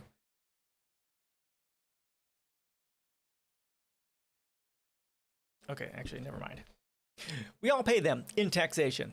We provide the bankers their profits when we bought Liberty bonds at $100 and sold them back at $84 or $86 to the bankers.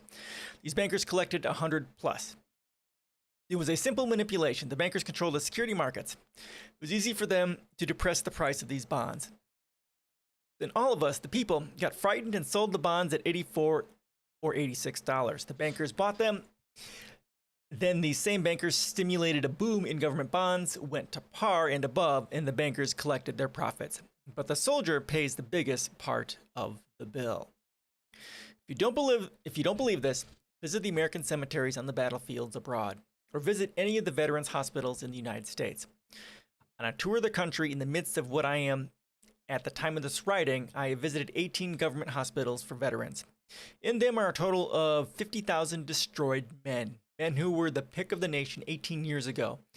The very able chief surgeon at the government hospital at Milwaukee, where there are 3,800 of the living dead, told me that mortality among veterans is 3 times as great as among those who stayed at home. Boys with a normal viewpoint were taken out of the fields and offices and factories and classrooms and put into the ranks. There they were remolded. They were made over. They were made to about face, to regard murder as the order of the day. They were put shoulder to shoulder, and through mass psychology, they were entirely changed. We used them for a couple of years and trained them to think nothing at all of killing or of being killed. Then suddenly we discharged them and told them to make another about face. This time they had to do their own readjustment, sans mass psychology, sans officer's aid and advice, and sans nationwide propaganda. We didn't need them anymore, so we scattered them about without any 3-minute or Liberty Loan speeches or parades. Too many of these fine young boys are eventually destroyed mentally because they could not make that final about face alone. In the government hospital in Marion, Indiana, 1,800 of these boys are in pens. 500 of them in barracks with steel bars and wires around the outside. With steel bars and wires all around outside the building and on the porches. These already have been mentally destroyed. These boys don't even look like human beings. Oh, the looks on their faces. Physically, they are in good shape. Mentally, they are gone. There are thousands and thousands of these cases, and more coming in all the time. The tremendous excitement of the war, the sudden cutting off of that excitement. The young boys couldn't stand it. That's part of the bill. So much for the dead. They have paid their part of the war profits. So much for the mentally and physically wounded. They are paying now their share of the war profits. But others paid too. They paid with heartbreaks when they tore themselves away from their firesides and their families to don the uniform of Uncle Sam, on which profit had been made. They paid another part in their training camps where they were regimented and drilled while others took their jobs and their places in the lives of their communities. They paid for it in the trenches where they shot and were shot, where they were hungry for days at a time, where they slept in the mud, in the cold, and in the rain, with the moans and shrieks of the dying for a horrible lullaby. But don't forget, the soldier paid part of the dollars and cents bill too. Up to and including the Spanish-American War, we had a prize system, and soldiers and sailors fought for the money. During the Civil War, they were paid bonuses, in many instances before they went into service. The government or states paid as high as $1,200 for an enlistment. In the Spanish-American War, they gave prize money. When we captured any vessels, the soldiers all got their share, at least they were supposed to. Then it was found that we could reduce the cost of wars by taking all the prize money and keeping it, but drafting the soldier anyway. Then soldiers couldn't bargain for their labor. Everyone else could bargain, but the soldier couldn't. Napoleon once said, quote, "All men are enamored of decorations. They positively hunger for them," end quote. So by developing the Napoleonic system, the medal business, the government learned it could get soldiers for less money because the boys liked to be decorated. Until the Civil War, there were no medals. Then the Congressional Medal of Honor was handed out. It made enlistments easier. After the Civil War, no new medals were issued until the Spanish-American War.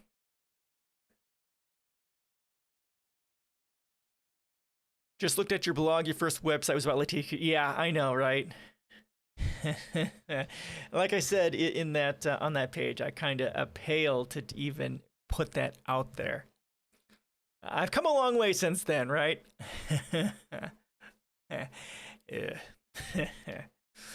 Yeah.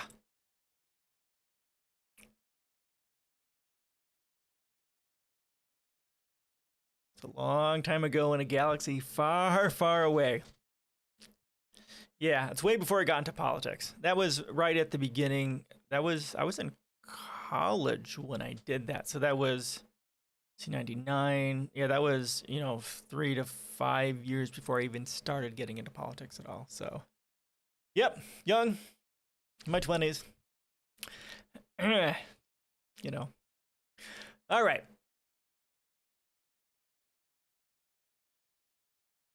In the World War, we used propaganda to make boys accept conscription. They were made to feel ashamed if they didn't join the army.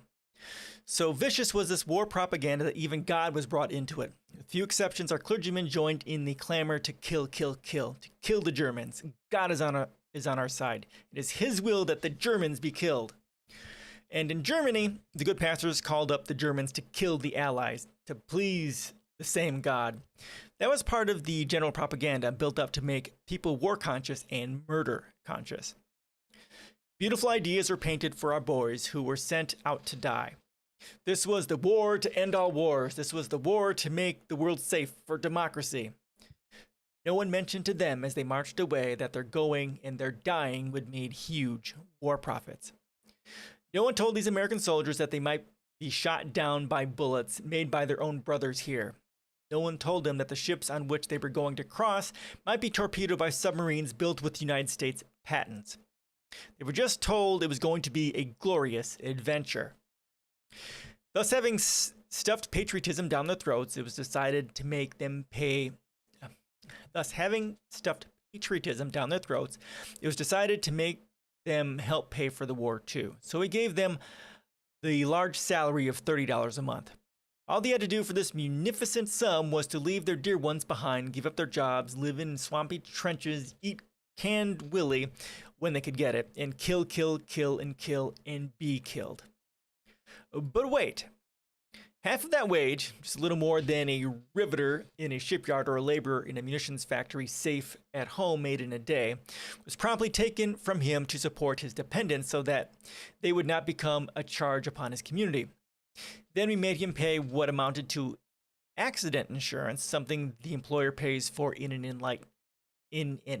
enlightened state, and that costs him $6 a month. He had less than $9 a month left.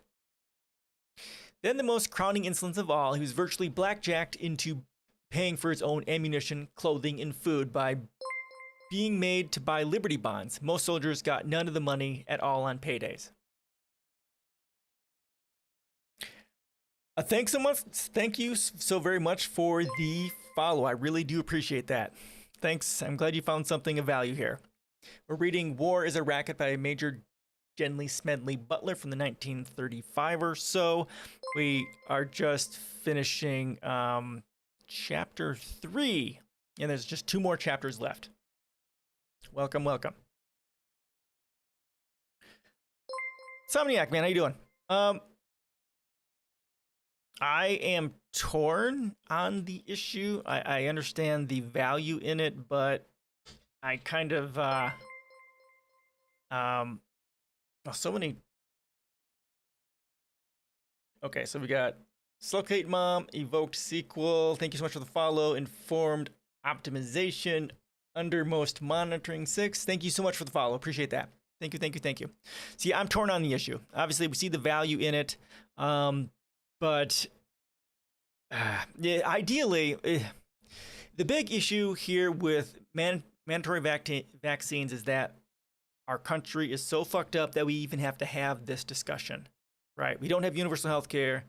We've got high levels of poverty and a lack of education everywhere. That's really what we should be concentrating on for that conversation. Just the very concept of mandatory vaccines just shows how much our society has failed to honestly care about each other and to do what it takes to, make sure many people don't die. Now, I do get that there's some people who, who have medical issues where they don't want to take it, or it's just a, like a religious view or something like that. Sure, I get that. But a large part of why people aren't getting vaccines is for much of the reason that I didn't want to get the vaccine either. At least to start, I was going to wait because we don't trust the government. We definitely don't trust the pharmaceutical industry, right? And all that sort of stuff. So that just shows how much our society has failed because of that corruption in the government and businesses and stuff like that, right? So I'm torn. Good question. Okay, good. Yeah, it's a difficult thing. I mean, it's difficult. It's complicated. All right. All right,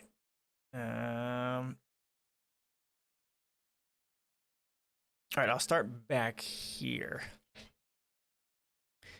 Then the most crowning insolence of all, he was virtually blackjacked into paying for his own ammunition, clothing, and food by being made to buy Liberty bonds. Most soldiers got no money at all on paydays. We made them buy Liberty bonds at $100, and then we bought them back when they came back from the war and couldn't find work at $84 and $86. And the soldiers bought about $2 billion worth of these bonds. Yes, the soldier pays the greater part of the bill. His family pays too. They pay it in the same heartbreak that he does. As he suffers, they suffer. At nights, as he lay in the trenches and watched shrapnel burst about him, they lay home in their beds and tossed sleeplessly. His father, his mother, his wife, his sister, his brothers, his sons, and his daughters. When he returned home, minus an eye, or minus a leg, or with his mind broken, they suffered too. As much as, even sometimes more than he. Yes, and they too contributed their dollars to the profits of the munition makers and the bankers and the shipbuilders and the manufacturers and the speculators made. They too bought Liberty bonds and contributed to the profits of the bankers and after the armistice in the hocus pocus of manipulated Liberty bond prices. And even now, the families of the wounded men and the mentally broken and those who never were able to readjust themselves are still suffering and still paying. All right, chapter 4, how to smash this racket. And again, I am reading The War is a Racket by Major General Smedley Butler, one of the most decorated Marine of that time. And again, this is written in like 1935. Yeah, it's up there. So we're on chapter 4. There's 5 chapters total, so we're getting there towards the end. Chapter 4, how to smash this racket. Well, it's a racket, all right. A few profit and the many pay, but there is a way to stop it. You can't end it by disarmament conferences. You can't eliminate it by peace parleys at Geneva. Well-meaning but impractical groups can't wipe it out by resolutions. It can be smashed effectively only by taking the profit out of war. Welcome to my policies. The only way to smash this racket is to conscript capital and industry and labor before the nation's manhood can be conscripted. 1 month before the government can conscript the young men of the nation, it must conscript capital and industry and labor. Let the officers and the directors and the high-powered executives of our armament factories and our munitions makers and our shipbuilders and our airplane builders and the manufacturers of all the other things that provide profit in wartime, as well as the bankers and speculators, be conscripted to get $30 a month. The same wage as the lads in the trenches get. Okay, that's interesting. Let the workers in these plants get the same wage. All the workers, all the presidents, all the executives, all the directors, all the managers, all bankers. Yes, and all the generals and all the admirals and all the officers and all the politicians and all the government office holders. Everyone in the nation be restricted to a total monthly income not to exceed that paid to the soldier in the trenches. Let all these kings and tycoons and masters of business and all those workers in the industry and all the senators and governors and majors pay half of their monthly $30 wage to their families and pay war risk insurance and buy Liberty bonds. Well, why shouldn't they? They aren't running any risk of being killed or having their bodies mangled and their minds shattered. They aren't sleeping in muddy trenches. They aren't hungry. The soldiers are. Give capital and industry and labor 30 days to think it over, and you'll find by that time there will be no war.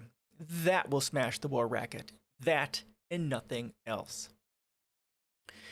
Maybe I am a little too optimistic. Capital still has some say, so capital won't permit the taking of the profit out of war until the people, those who do the suffering and still pay the price, make up their minds that those they elect to office shall do their bidding and not that of their profiteers. Another step necessary in this fight to smash the war racket is the limited plebiscite to determine whether a war should be declared. A plebiscite not of the voters, but merely of those who would be called upon to do the fighting and dying. There wouldn't be very much sense in having a 76-year-old president of a munitions factory, or the flat-footed head of an international banking firm, or the cross-eyed manager of a uniform manufacturing plant, all of whom see visions of tremendous profit in the event of war, voting on whether or not the nation should go to war or not. They never would be called upon to shoulder the arms, to sleep in a trench, or to be shot. Only those who would be called upon to risk their lives for their country should have the privilege of voting to determine whether the nation should go to war.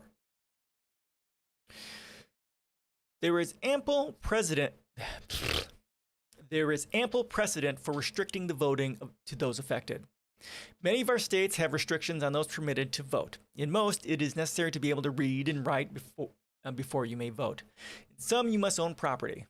It would be a simple matter each year for the men coming of the military age to register in their communities as they did in the draft during the World War and be examined physically. Those who could pass and who would be therefore called upon to bear arms in the event of World War be eligible to vote in a limited plebiscite. They should be the ones to have the power to decide, and not a Congress, few of whose members are within the age limit, and still fewer and fewer still of whom are in physical condition to bear arms. Only those who must suffer should have the right to vote. A third step in this business of smashing the war racket is to make certain that our military forces are truly forces for defense only. At each session of Congress, the question of further naval appropriations comes up. The swivel chair admirals of Washington, and there are always a lot of them, are very adroit lobbyists, and they are smart. They don't shout out, "We need lots of battleships to war on this nation or that nation." Oh no. First of all, they let it be known that America is menaced by a great naval power. Almost any day, these admirals will tell you the great fleet of this supposed enemy will strike suddenly and annihilate 125 million people, just like that. Then they cry for a larger navy. For what? To fight the enemy? Oh no. Oh my no, oh no, for defense purposes only. Then incidentally, they announce maneuvers in the Pacific for defense. The Pacific is a great big ocean. We have a tremendous coastline on the Pacific. Will the maneuvers be off the coast, 200 or 300 miles? Oh no, the maneuvers will be 2,000, yes, perhaps even 3,500 miles off the coast. The Japanese are a proud people, of course, will be pleased beyond expression to see the United States fleet so close to Nippon's shores. Even as pleased as would be the residents of California were they to dimly discern through the morning mist the Japanese fleet playing at war games off Los Angeles. The ships of our Navy, it can be seen, should be specifically limited by law to within 200 miles of our coastline.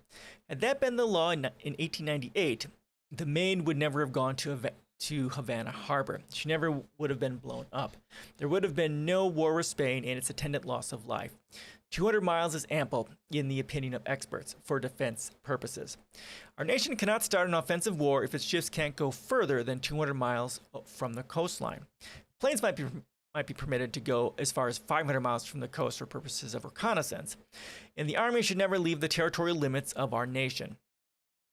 To summarize, 3 steps must be taken to smash the war racket. We must take the profit out of war. We must permit the youth of the land who would bear arms to decide whether or not there should be war. We must limit our military forces to home defense purposes. Okay, Chapter 5. Almost done here, people. Chapter 5, to hell with war. I am not a fool as to believe that war is a thing of the past. I know the people don't want war, but there is no use in saying we cannot be pushed into another war. Looking back, Woodrow Wilson was re-elected president in 1916 on a platform that he had kept us out of war, on the implied promise that he would keep us out of war. Yet 5 months later, he asked Congress to declare war on Germany. In that 5-month interval, the people had not been asked whether they had changed their minds. The 4 million young men who put on uniforms and marched or sailed were not asked whether they wanted to go forth to suffer and die. Then what caused our government to change its mind so suddenly? Money. An Allied commission, it may be recalled, came over shortly before the war declaration called on the president. The president summoned a group of advisors. The head of the commission spoke. Stripped of its diplomatic language, this is what he told the president and his group. Quote, "There is no use kidding ourselves any longer. The cause of the Allies is lost. We now owe you, American bankers, American munition makers, American manufacturers, American speculators, American exporters, $5 or $6 billion. If we lose, and without the help of the United States, we must lose. We, England, France, Italy, cannot pay back this money, and Germany won't. So, had secrecy been outlawed as far as war negotiations were concerned, and had the press been invited to be present at that conference, or had radio been available to broadcast the proceedings, America never would have entered the World War. But this conference, like all war discussions, was shrouded in utmost secrecy. When our boys were sent off to war, they were told it was a war to make the world safe for democracy, and a war to end all wars. Well, 18 years after, the world has less of democracy than it had then. Besides, what business is it of ours whether Russia or Germany or England or France or Italy or Austria live under democracies or monarchies? Whether they are fascist or communist, our problem is to preserve our own democracy. And very little, if anything, has been accomplished to assure us that the World War was really the war to end all wars. Yet we have had disarmament conferences and limitations of arms conferences. They don't mean a thing. One has just failed. The results of another have been nullified. We send our professional soldiers and our sailors and our politicians and our diplomats to these conferences. And what happens? The professional soldiers and sailors don't want to disarm. No admiral wants to be without a ship. No general wants to be without a command. Both mean men without jobs. They are not for disarmament. They cannot be for limitations of arms. And at all these conferences, lurking in the background but all powerful just the same, are the sinister agents of those who profit by war. They see to it that these conferences do not disarm or seriously limit armaments. The chief aim of any power at any of these conferences has not been to achieve disarmament to prevent war, but rather to get more armament for itself and less for any potential foe. There is only one way to disarm any semblance of practicability. That is for all nations to get together and scrap every ship, every gun, every rifle, every tank, every warplane. Even this, if it were possible, would not be enough. The next war, according to the experts, will be fought not with battleships, not by artillery, not with rifles, not with machine guns. It will be fought with deadly chemicals and gases. Secretly, each nation is studying and perfecting newer and ghastlier means of annihilating its foes wholesale. Yes, ships will continue to be built, for the shipbuilders must make their profits. And guns still will be manufactured, and powder and rifles will be made, for the munition makers must have their huge profits. And the soldiers, of course, must wear uniforms, for the manufacturer must make their war profits too. But victory or defeat will be determined by the skill and ingenuity of our scientists. If we put them to work making poison, gas, and more fiendish mechanical and explosive instruments of destruction, they will have no time for the constructive job of building greater prosperity for all peoples. By putting them to this useful job, we could all make more money out of peace than we can out of war, even the munition makers. So I say, to hell with war!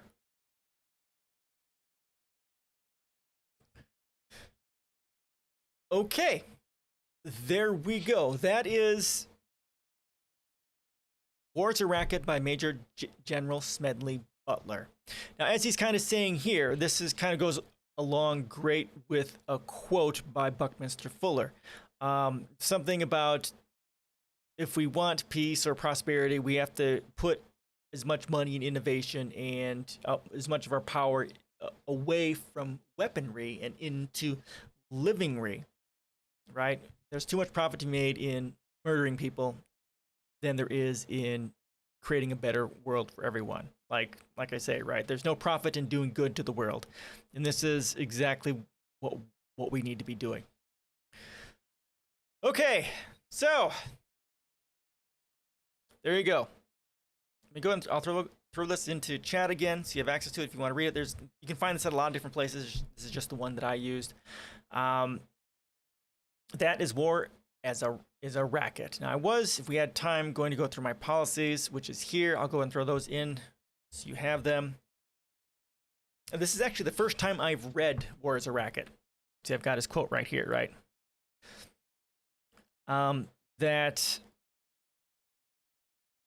I say contractors should be nonprofit. He has some other interesting ideas in his thing, so I'll have to take a look at those.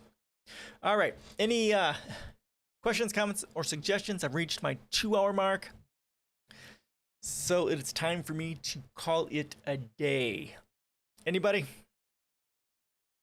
And again, everyone, thank you so much for joining me. I appreciate me gifting me with your time, especially on this day, September 11th. And if you want to, I shared a few of my other posts as well that kind of deal with this. Yeah, Grizzly Bear, thank you so much. I really appreciate you stopping by and listening to this. Yeah, me too. Me too. So much. Thank you so much. And again, I'll put all the links and stuff that I cover here on Reddit. And then if you guys want to, it'll also be on Discord as well. I put that at the bottom under content covered in stream or something like that. Once I get that done after this. So everyone, have a great September 11th, if you can do that. Have a great weekend. And we will see you guys next week again. If you want to support me in Twitch there, you've got my Patreon and donations and all that sort of stuff down there. Yeah, we're doing okay. We're doing okay. I will definitely tell her. Thank you so much, Girly Bear. Thank you.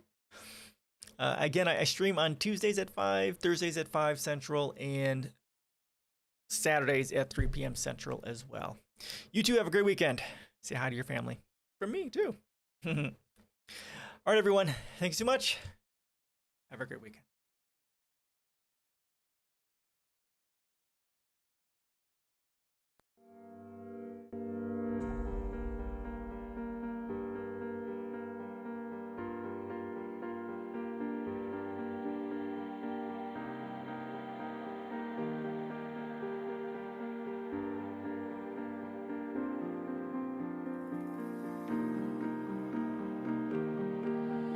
Just me and you, let's make up all the rules.